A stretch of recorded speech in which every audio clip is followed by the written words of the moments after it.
Hello everyone, welcome back to my channel. I am Kalam and you are watching coding anatomy. তো আজকে আমরা ASP.NET কোরের আরেকটি important topic নিয়ে আলোচনা করব, আর সেটি হলো ডিপেন্ডেন্সি ইনজেকশন।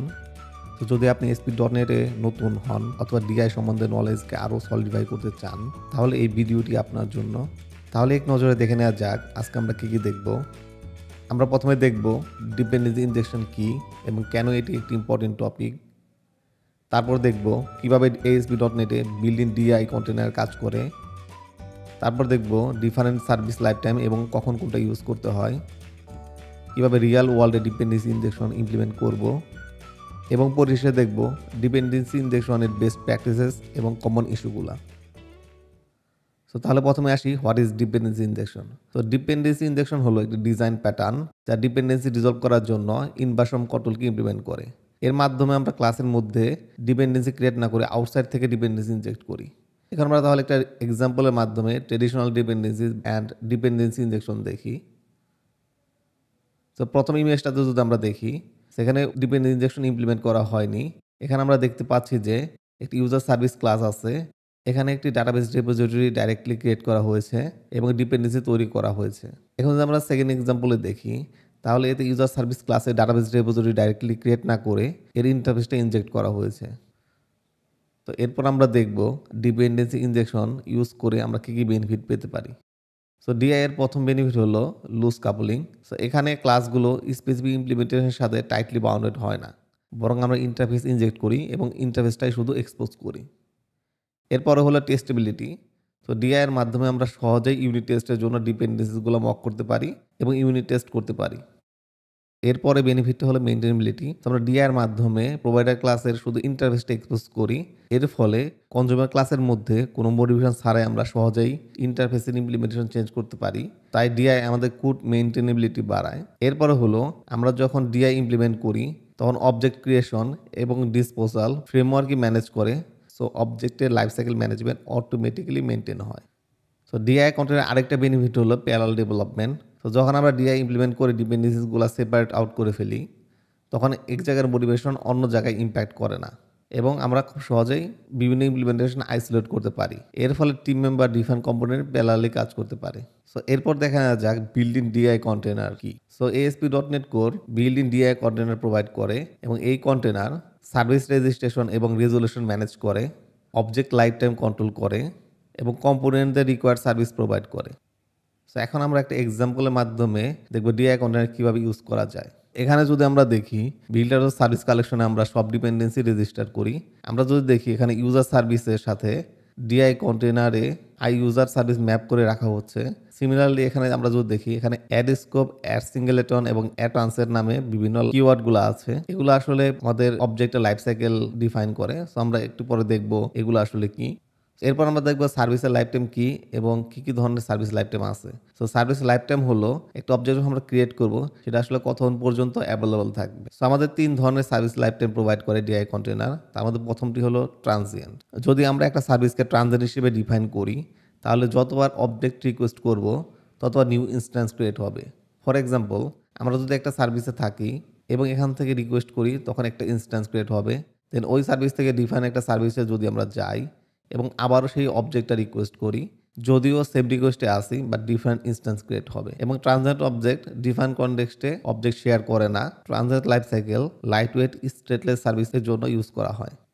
এরপর যদি আমরা দেখি, আমাদের নেক্সট লাইফ সাইকেল হলো স্কোপ। তো স্কোপটে আমাদের per client request to object create হয়, অর্থাৎ একটা HTTP রিকোয়েস্টের লাইফ সাইকেলে সেম ইনস্ট্যান্স ইউজ হয়। সো সিঙ্গেল রিকোয়েস্টের মধ্যে স্টেটগুলো শেয়ার হয় এবং মোস্টলি কমন বিজনেস লজিক এবং ডাটা অ্যাক্সেসের জন্য এই লাইফ সাইকেলটা ইউজ করা হয়। এরপর আমাদের লাস্ট লাইফ সাইকেল হলো সিঙ্গলেটন। সিঙ্গলেটনের মাধ্যমে যে অবজেক্টগুলো ক্রিয়েট করি, সেগুলো অ্যাপ্লিকেশন লাইফ টাইমে একবারই ইনস্ট্যান্স ক্রিয়েট হয়। তো সব রিকোয়েস্টের মধ্যেই এই অবজেক্টের স্টেট শেয়ার হয়। তো যখন আমরা কোনো একটা সার্ভিস অ্যাপ্লিকেশন ওয়াইজ ডিফাইন করতে চাই, তখন আমরা সিঙ্গলেটন ইউজ করি। ফর এক্সাম্পল, আমাদের লগার সার্ভিস। এখন আমরা দেখব আমাদের যে 3টা লাইফ সাইকেল আছে, কখন কোনটা ইউজ করতে হয়। তো প্রথমে আসি আমরা ট্রানজিয়েন্ট। সো ট্রানজিয়েন্ট আমরা ইউজ করব যখন আমাদের অবজেক্টটা লাইট ওয়েট হবে, আমাদের অবজেক্টটা স্টেটলেস হবে এবং আমাদের কোনো থ্রেড সেফটির দরকার হবে না। এরপর আমরা স্কোপ ইউজ করব তখনই যখন আমাদের অবজেক্টটা সিঙ্গেল রিকোয়েস্টে স্টেট মেনটেন করবে এবং সিঙ্গেল রিকোয়েস্টের মধ্যে অবজেক্ট শেয়ার করবে। সো সিঙ্গেলটন ইউজ করব তখন যখন আমাদের অবজেক্টটা ক্রিয়েট করা এক্সপেন্সিভ, আমাদের থ্রেড সেভ অবজেক্ট লাগবে এবং অবজেক্টের state throughout the application share করতে হবে।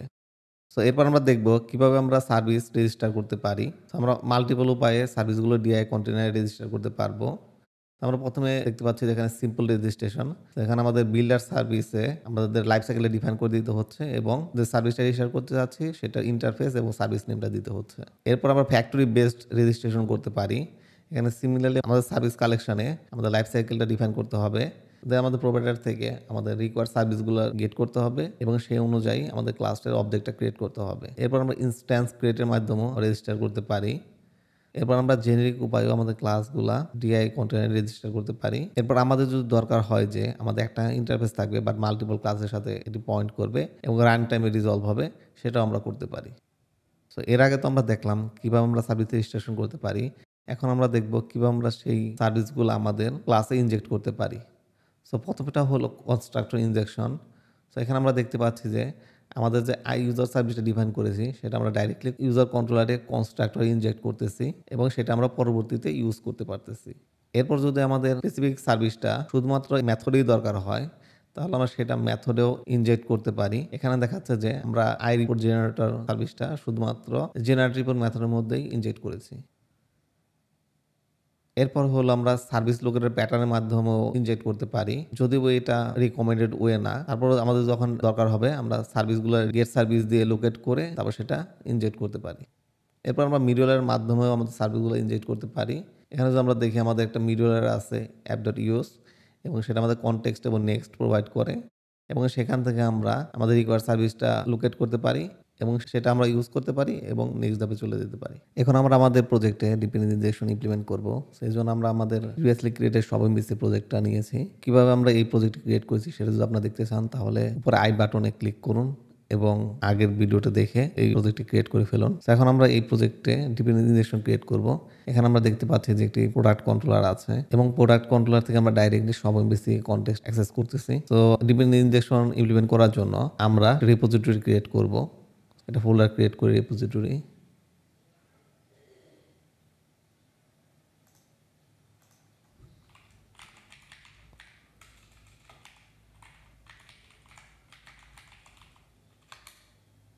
দেন এই রিপোজিটরি আমরা একটা প্রোডাক্ট রিপোজিটরি ক্রিয়েট করব।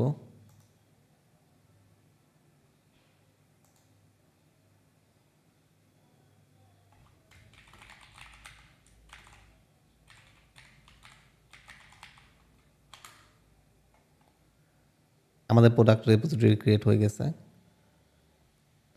এরপর আমরা একটা ইন্টারফেস ক্রিয়েট করব। রাইট ক্লিক অ্যাড ক্লাস, এখানে আমরা ইন্টারফেস ক্রিয়েট করব।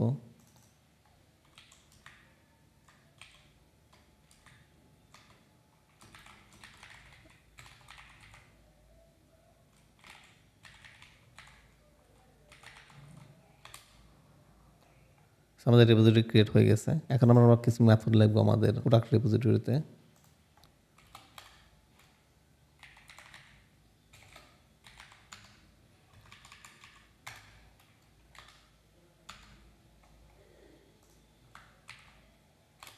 আমরা প্রথমে আমাদের সব এমবিসি কনটেক্সটটা নিয়ে আসবো।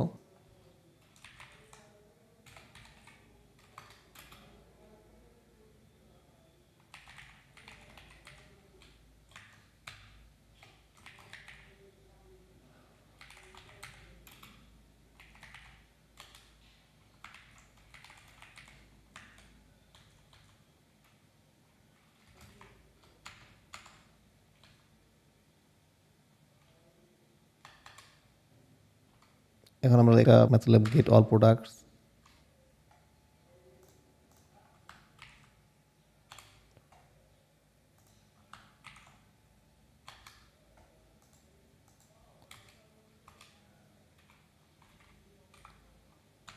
প্রোডাক্ট বাই আইডি,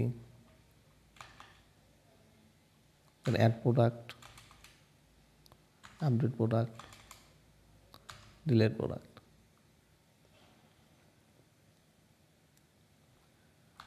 তো এগুলো আমরা এখন ইন্টারফেসে ডিফাইন করব।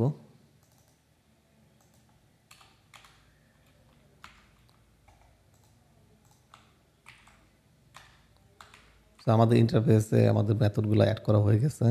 এখানে আমাদের get all product, get product by ID, add product, update product এবং ডিলিট প্রোডাক্ট আছে।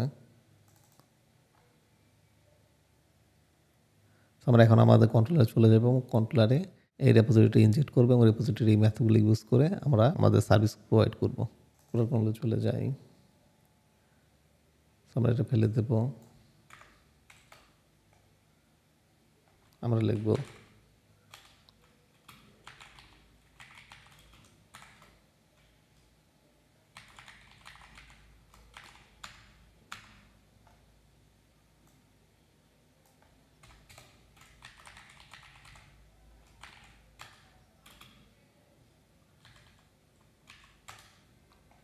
আমরা প্রোডাক্ট রেপোজিটরিটা প্রোডাক্ট কন্ট্রোলারে ইনজেক্ট করতেছি।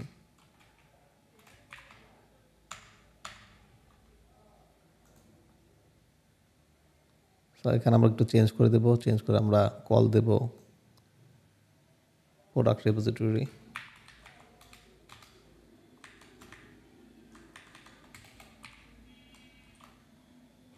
Gate all products,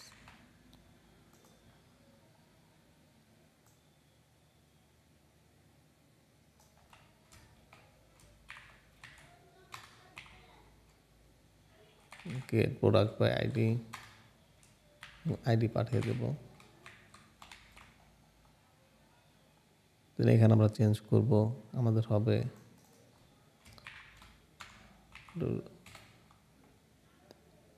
dot add product,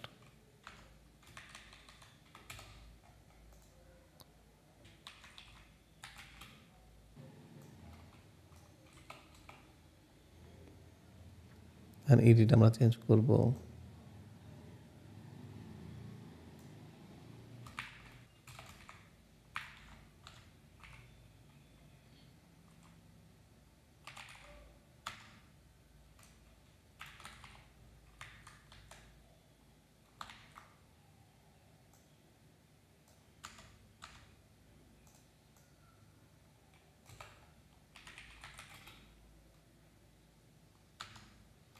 update product call দেব।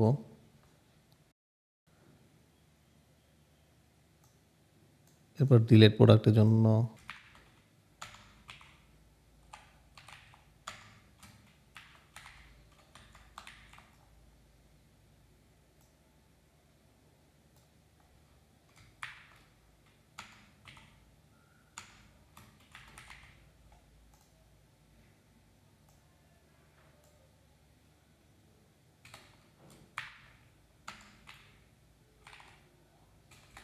প্রোডাক্ট ডিলিট করে দেব।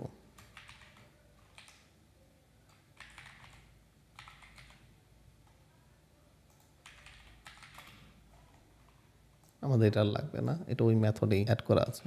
আমাদের প্রোডাক্ট এক্সিস্ট এই মেথডটাও নিয়ে যেতে হবে। আমরা ক্রিয়েট করব,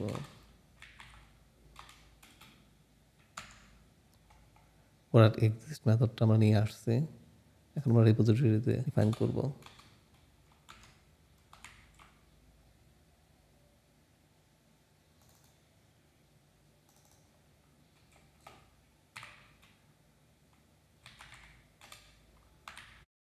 আচ্ছা, আমাদের চেঞ্জেস ডান। সো এখানে আমরা একটা ইস্যু দেখতে পাচ্ছি। সো আমাদের ইন্টারফেস ইনজেক্ট করতে হবে, not concrete class.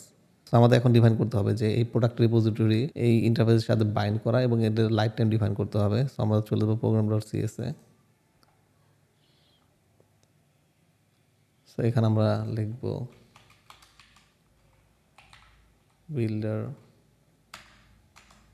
Builder dot service dot add scoped এবং এখানে আমাদের লাইফ সাইকেলটা হবে স্কোপড, যেহেতু আমরা একটা রিকোয়েস্টের মধ্যেই আমাদের আরও সেম চাচ্ছি এবং আমাদের হবে ইন্টারফেস,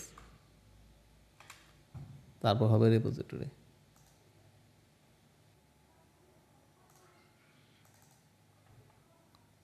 আমাদের এখানে ইন্টারফেসটা ডিফাইন করে দিতে হবে। এখন যদি আমরা আমাদের প্রোগ্রামটা রান করি তাহলে আমরা দেখতে পারবো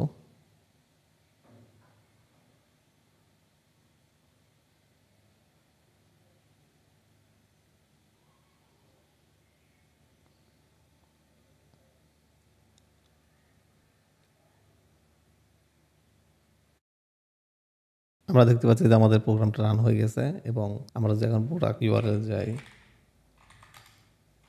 আমরা দেখতে পাচ্ছি যে এখানে প্রোডাক্ট লিস্ট দেখাচ্ছে, যেহেতু আমাদের একটা প্রোডাক্ট আছে এখানে শুধু সেটা দেখাচ্ছে। আমরা ডিটেল দেখতে পারবো, আমরা চাইলে এডিট করতে পারবো।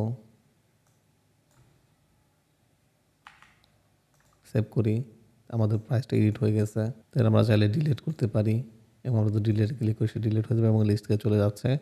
সো আমাদের আগের ফাংশনগুলো সেম আছে। সো আমরা দেখলাম যে কীভাবে আমরা ডিপেন্ডেন্সি ইনজেকশন ক্রিয়েট করে রেপোজিটরি লেয়ার ক্রিয়েট করতে পারি এবং সেখানে আমরা শুধুমাত্র ইন্টারফেস এক্সপোজ করেই এটা ইউজ করে কন্ট্রোলারের মাধ্যমে আমরা ডাটা আদান প্রদান করতে পারি। সো এরপর আমরা দেখব ডিপেন্ডেন্সি ইনজেকশনের কী বেস্ট প্র্যাকটিসেসগুলো আছে।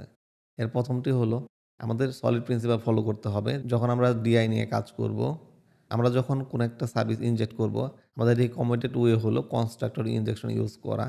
দেন আমাদের সার্ভিসগুলার অ্যাপ্রোপ্রিয়েট লাইফ টাইম চুজ করতে হবে এবং আমাদের builder service provider configuration service থেকে কল করা অ্যাভয়েড করতে হবে এবং আই অপশন প্যাটার্ন ইউজ করতে হবে যখন আমরা ইনজেক্ট করতেছি। এরপর আমরা দেখব ডিপেন্ডেন্সি ইনজেকশনের কমন সমস্যাগুলা। সো আমরা যখন ডিপেন্ডেন্সি ইনজেকশন ইউজ করি, আমরা যদি সার্ভিস লোকের ইউজ করি, সেটা আসলে রিকমেন্ডেড ওয়ে না। সো আমাদের আই সার্ভিস প্রোভাইডার ডাইরেক্টলি আমাদের কোডে ইউজ করে অ্যাভয়েড করতে হবে। সো এরপর হলো ক্যাপটিভ ডিপেন্ডেন্সি, অর্থাৎ আমরা যখন মাল্টিপল সার্ভিস ইউজ করব এবং একটার মধ্যে আরেকটা যখন ইউজ করব, আমাদের মেক শিওর করতে হবে যেন সার্ভিসের লাইফ টাইমগুলো ঠিকঠাক মতো ডিফাইন করা থাকে। অর্থাৎ এমন হওয়া যাবে না যে আমরা একটা ছোটো লাইফ টাইমের সার্ভিসের ভিতরে একটা বড় লাইফ টাইমের সার্ভিস ইউজ করতেছি। এরপর হলো সার্কুলার ডিপেন্ডেন্সিস।